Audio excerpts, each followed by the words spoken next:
Viewers, আজ করব ডিমের চপ। তো এই যে ডিম এখানে আমি সেদ্ধ করে ডিমটা ছুলে নিয়েছি।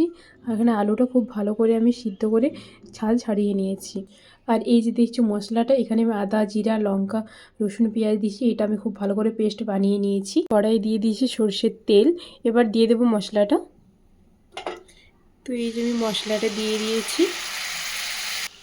এবার দেবো সামান্য পরিমাণে লবণ। এবার দেবো হলুদ গুঁড়ো, আর দেব জিরে গুঁড়ো, ধনে গুঁড়ো।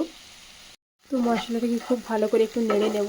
দেখতে পাচ্ছ আমার মশলাটা একদম রেডি হয়ে গেছে। এবার আমি আলুটা দিয়ে দেব।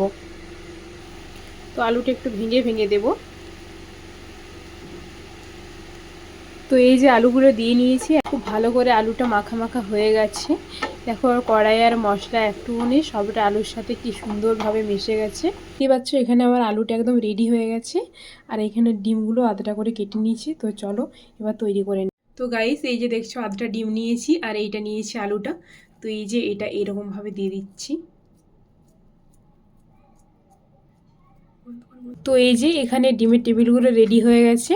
তো চলো এবার আমি বেসনটা করে নিই। এবার দিলাম সামান্য পরিমাণে লবণ। তো এই যেখানে ব্যাটারটা তৈরি করে নিচ্ছি। এই যে ব্যাটারটা রেডি হয়ে গেছে। খুব মোটা করবো না, খুব পাতলাও করবো না, মিডিয়াম করে নেব।